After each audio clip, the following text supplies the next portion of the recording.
तो लीजिए सुनिए कमला उपन्यास का 10वां अध्याय, लेखक शरद चंद्र चट्टोपाध्याय। इसके पहले के अध्याय आपको हमारी प्लेलिस्ट से मिल जाएंगे, लिंक आपको आई बटन में मिल जाएगा। स्टेट्समैन के दफ्तर से निकलकर बराबर धर्मतल्ले की सड़क होकर हरेंद्र क्षितिज के घर की ओर जा रहा था। एकाएक उसे ख्याल आया कि नौकरी के लिए विज्ञापन देकर उसने भारी भूल की है। एक बार वह घूमकर खड़ा हो गया। सोचा, जाऊं विज्ञापन का निकलना बंद करा दूं। फिर सोचा, निकलने भी दो विज्ञापन, नौकरी करना या ना करना तो मेरे हाथ में है। इसका कारण था, हरेंद्र के कॉलेज में एक समिति थी जिसका उद्देश्य था देश से नौकरी करने की प्रवृत्ति को जड़ से उखाड़कर फेंकना। हरेंद्र इस समिति का एक प्रधान सदस्य और पृष्ठपोषक था। नौकरी की प्रवृत्ति ने ही हमारे देश का सर्वनाश किया। इस विषय पर वह प्रायः जोशीली भाषा में व्याख्यान दिया करता था। उसने समिति के उस प्रतिज्ञा पत्र पर हस्ताक्षर भी किए थे कि मर जाने पर भी वह नौकरी नहीं करेगा। केवल आप ही हस्ताक्षर नहीं किए, बल्कि राह घाट में जहां जिसे पता था उससे पहले बहस करके, समझा कर, खुशामद करके, उससे भी काम न चलता तो धमकाकर और अंत में घूंसा तानकर दस्तखत करा लेता था। इसी तरह उसने 1000 के लगभग आदमियों से दस्तखत करा लिए थे। इतने थोड़े समय में इतना अधिक काम समिति का और कोई मेंबर नहीं कर सका। इसलिए समिति के और सब लोग उसकी बड़ी बड़ाई करते थे। हरेंद्र के मन में भी इस बात का बड़ा गर्व था कि उसने समिति और देश के काम को आगे बढ़ाया है। मानसिक उद्योग की अवस्था में पिता के ऊपर रूठकर इतनी जल्दी नौकरी के लिए विज्ञापन दे आने से हरेंद्र के हृदय में दारुण पश्चाताप की आग सुलगने लगी। क्या करना चाहिए यह कुछ ठीक ना कर पाकर वह चांदनी के समान फुटपाथ के ऊपर केवल इधर उधर टहलने लगा। प्रतिज्ञा पत्र के 2-1 फॉर्म उस समय भी उसकी जेब में पड़े थे। हरेंद्र की ने जान पड़ा कि वे जैसे एक भारी सिल की तरह उसकी छाती पर रखे हैं। उसने क्रोध के मारे निकालकर टुकड़े टुकड़े करके उनको फेंक दिया। वे टुकड़े इधर उधर हवा में उड़ने लगे। तब उसकी आंखों के आगे उन सब लोगों के चेहरे बायोस्कोप के चित्रों की तरह नाचने लगे जो उक्त प्रतिज्ञा पत्र के लिए उसको बनाते थे, मजाक करते थे। वे कहते थे, दस्तखत करना तो सहज है, लेकिन काम पड़ने पर उनके कथन शेष अंश हरेंद्र के हृदय में कांटे की तरह खटकने लगा। उसे जान पड़ने लगा, इस समय काम पड़ने के समय ने ही उसके आत्माभिमान को अपमान से कलंकित कर दिया। प्रथम प्रयोजन में निकट ही तो वह हार मान गया। बुद्धि और विचार द्वारा इस समय उस त्रुटि का संशोधन अवश्य किया जा सकता है, लेकिन यह कितनी लज्जा की बात है कि प्रथम अभाव के अवसर पर उनके हृदय की प्रेरणा तो उसे दास वृत्ति की राह में ठेल ले गई। संकट के समय ही उसे यह सूझी, धिक्कार है उसे। यद्यपि यह निश्चित है कि वह 1000 विज्ञापन दे, परंतु नौकरी कभी ना करेगा तो युधिष्ठिर के नरक दर्शन की नौकरी की इच्छा करने का कलंक तो उसे लग ही गया। इस गलती के लिए उसे अपने ही ऊपर बड़ा क्रोध हुआ है। क्यों इस प्रतिज्ञा का ख्याल उसे पहले नहीं आया? लेकिन ख्याल कैसे? हरेंद्र की प्रकृति ही ऐसी है। उसका मन ही कुछ ऐसा बना है कि जब जो ख्याल उसके सिर पर सवार हो जाता है और उसकी उत्तेजना उसके मन में घर कर लेती है, तब उसके सिवा और किसी बात का ख्याल ही नहीं रहता। हरेंद्र ने खूब जोर देकर यह बात कही कि उसने विज्ञापन दिया, अच्छा किया, लेकिन लाख रुपए महीने की नौकरी मिलने पर भी उसे यह स्वीकार नहीं करेगा। नौकरी तो नहीं करेगा, लेकिन करेगा क्या? 51 रुपये 13.5 आने में तो जिंदगी नहीं कट सकेगी। किस तरह क्या होगा यह फिर देखा जाएगा। इस समय तो उसके लिए हरेंद्र के मन में कोई चिंता देखी नहीं गई। इसकी चिंता तो उसे पहले भी नहीं थी। वह तो बाप के रुपए की परवाह न रखकर खुद क्या कर सकता है, इसी की उत्तेजना में नौकरी करने गया था। खैर, चूल्हे में जाए नौकरी। इस तरह आत्ममर्यादा को सबल बनाकर लंबे लंबे डग रखता हुआ वह फिर चलने लगा। उसके सामने श्याम बाजार की एक ट्राम आकर रुकी। हरेंद्र के पैर उसे आप ही आप उस ट्राम के पास जैसे ठेल ले गए। गाड़ी के पकड़ने के डंडे पर हाथ पड़ते ही उसका ध्यान भंग हुआ। ट्राम में बड़ी भीड़ थी, तिल रखने की जगह न थी। हरेंद्र का मन उस समय एकांत खोज रहा था। वह ट्राम पर नहीं चढ़ा, उतरकर फुटपाथ पर आ गया। एक बार सोचा, बहुत दूर जाना, ट्राम पर ही चढ़ लूं। फिर कहा, नहीं, पैदल ही चलूं। अन्य मनसक भाव से हरेंद्र 2-4 कदम गया होगा। इसी समय एक आदमी तड़ाक से ट्राम पर से एकदम उसकी पीठ के ऊपर कूद पड़ा और पीछे से उसके कोट का कॉलर खींचकर चिल्ला उठा, अरे भागते कहाँ हो? एकाएक चलने में बाधा पड़ने से हरेंद्र चौंक उठा और रुक गया।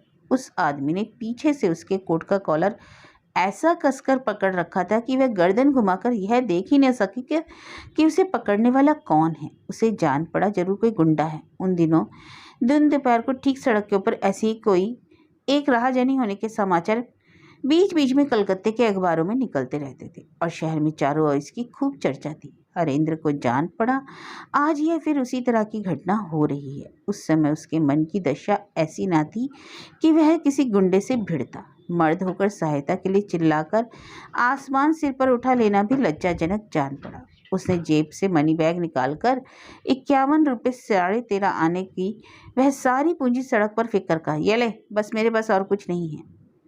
हरेंद्र के कोट का कॉलर जिस आदमी ने पकड़ रखा था उसने कांपते कांपते वह बैग उठाकर हरेंद्र के ही मुख पर खींच मारा। हरेंद्र हक्का बक्का हो गया। उस चोट से चौंधियाई हुई आंखें जब स्वस्थ हुई तब हरेंद्र ने देखा उसके सामने कमला का भाई अरुण गुस्से से भरा खड़ा है। जिसे हरेंद्र ने गुंडा समझा था वह अरुण ही था। अरुण को देखते ही हरेंद्र को इतना अधिक आनंद हुआ, वह ऐसा आनंद से अभिभूत ही पड़ा था कि अरुण की उस क्रूर मूर्ति के लिए उसके मन में किसी तरह के आश्चर्य ने स्थान ही ना पाया। उसको यह संदेह भी ना हुआ कि अरुण ही उसके ऊपर टूट पड़ा था। उसी ने कोट का कॉलर पकड़ रखा था और उसके मुख पर बैग खींच मारने वाला अरुण ही था। आदर और प्यार के साथ अरुण की ओर हाथ बढ़ाकर हरिंद्र ने कहा, अरे अरुण, तू यहाँ कलकत्ते कब आया? पहले मुझको खबर क्यों नहीं दी? चल चल। इतना कहकर हाथ पकड़कर हरेंद्र एक तरह से अरुण को खींच ले चला। वह मनी बैग उसी जगह पड़ा रहा। अरुण ने जितने गुस्से से हरेंद्र पर आक्रमण किया था वह सब हरेंद्र के स्नेह पूर्ण सरल सहज व्यवहार से जैसे कहीं उड़ गया।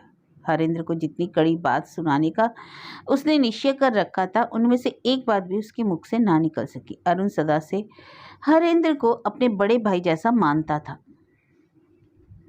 बचपन से ही अरुण ने हरेंद्र से बड़े भाई का स्नेह और प्यार पाया था। वही सब इतने दिनों के संचित स्नेह व प्रीति का आवेग उसकी क्षणिक उत्तेजना की जड़ को जोर से हिलाने लगा। पहले जब अरुण ने ट्राम के ऊपर से देखा कि हरेंद्र चढ़ते चढ़ते उतर गया तब उसके मन में संदेह हुआ कि हरेंद्र उसे देख पाकर ही भागा जा रहा है। इसी से उसने शेर की तरह फांद कर उसके कोट का कॉलर ब्रज मुष्टि में पकड़ा था। उसके बाद जब जेब से मनी बैग निकालकर उसकी तरफ फेंक दिया तब उसे जान पड़ा हरेंद्र ने उसके घर वालों की क्षति की है, जो सामाजिक सम्मान की हानि पहुंचाई है। उसी की कीमत है ये क्षतिपूर्ति। यह मनी बैग की रकम वह दे रहा है। इसी अपमान के ऊपर अपमान के ख्याल से उसका क्रोध चरम सीमा को पहुंच गया। उसने बिना कुछ सोचे समझे, बिना कुछ कहे सुने वह मनी बैग हरेंद्र के मुख पर खींच मारा। किंतु इस समय हरेंद्र के मुख की ओर देखने से अरुण को जान पड़ने लगा कि वह उसकी वही चिर परिचित हरेंद्र दादा है।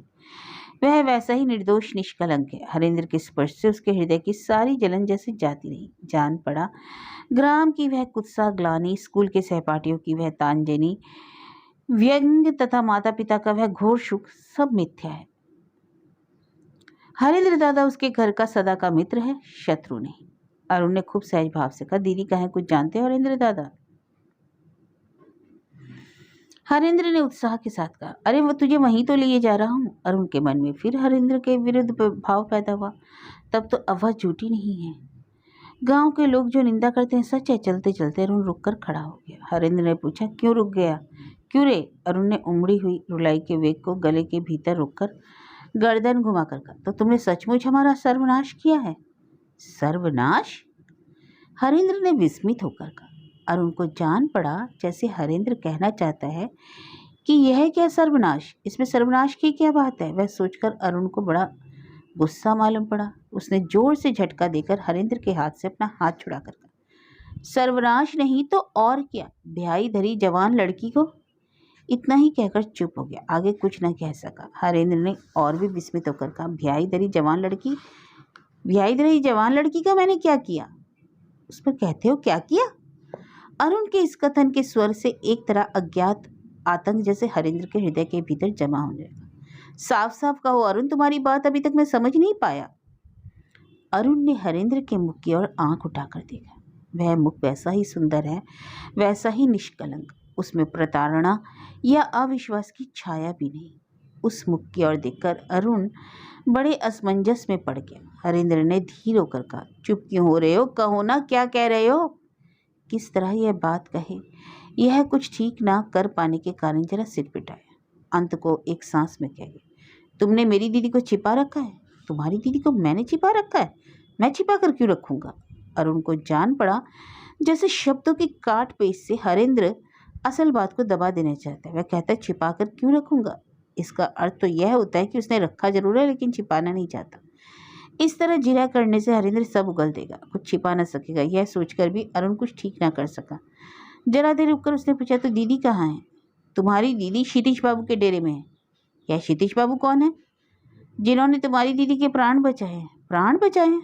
हरेंद्र, हाँ, तुम्हारी दीदी भीड़ में पड़कर बेहोश हो गई थी, सड़क पर पड़ी थी। क्षितिज बाबू उन्हें उठाकर ले गए और दवा कराकर उनके प्राण बचाए हैं। दीदी तो अब अच्छी है ना? हाँ हाँ, अच्छी है। अरुण की आंखों के आगे जैसे एक भारी खुआसे का पर्दा हट गया। उसके उस बालक हृदय के भीतर तब और किसी तरह की दुविधा या संदेह नहीं रह गया। उसने फिर इस बारे में कोई प्रश्न नहीं किया। उस समय अपनी बहन को देखने के लिए अधीर होकर हरेंद्र का हाथ पकड़कर खींचते खींचते वह कह उठा, चलो जल्दी चलो, मैं दीदी को देखूंगा। चलो, हरेंद्र ने कहा।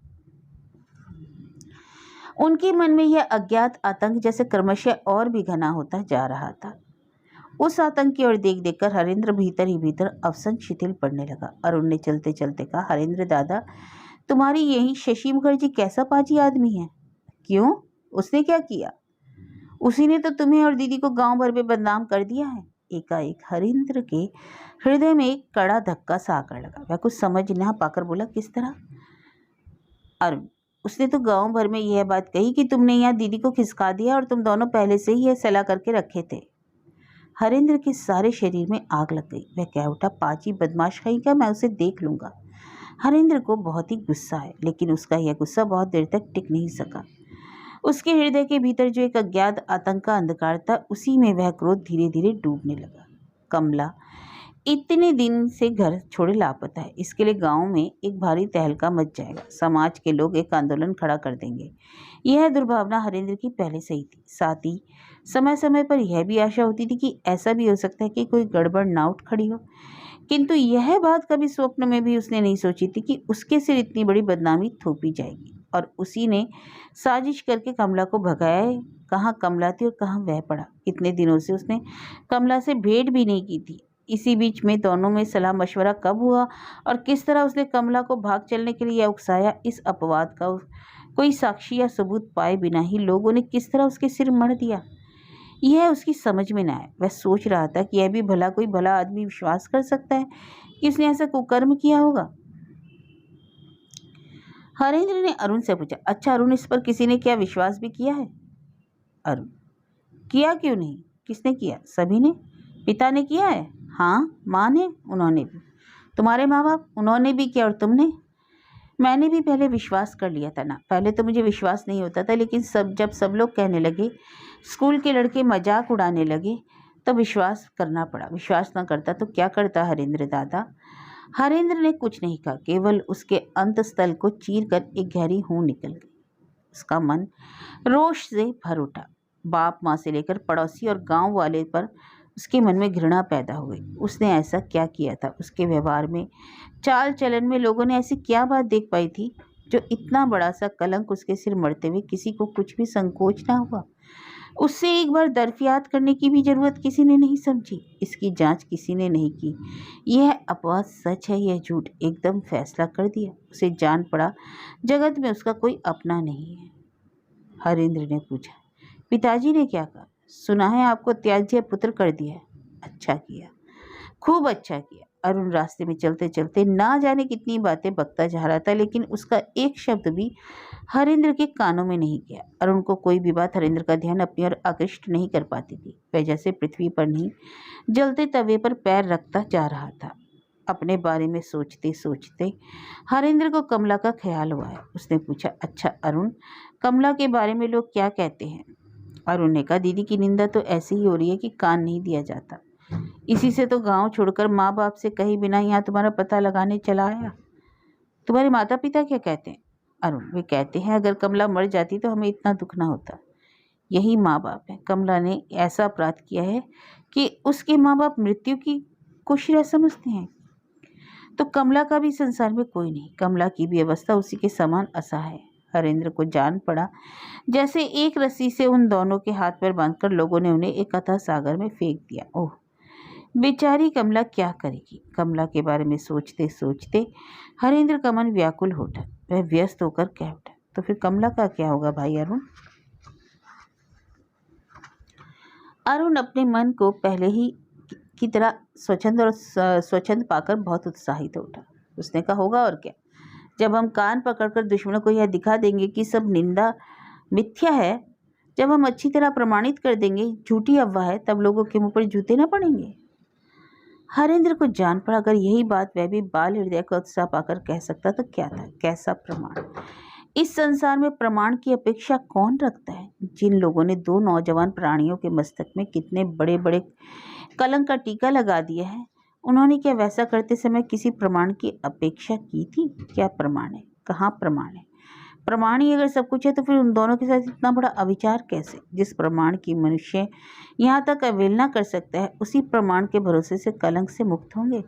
यह तो बिल्कुल पागलपन का ख्याल है। कमला शहर की सड़क पर भीड़ से मूर्छित हो गिर पड़ी थी। एक भले आदमी ने दया करके उसे अपने घर ले जाकर उसकी चिकित्सा करवाई, प्राण बचाई। इस किस्से को क्या बदनाम करने को वाले लोग सत्य मानना चाहेंगे? किसी की झूठी निंदा करने में जिन्हें मजा मिलता है, बदनाम करना ही जिनका पेशा है, वे कभी नहीं मान सकते।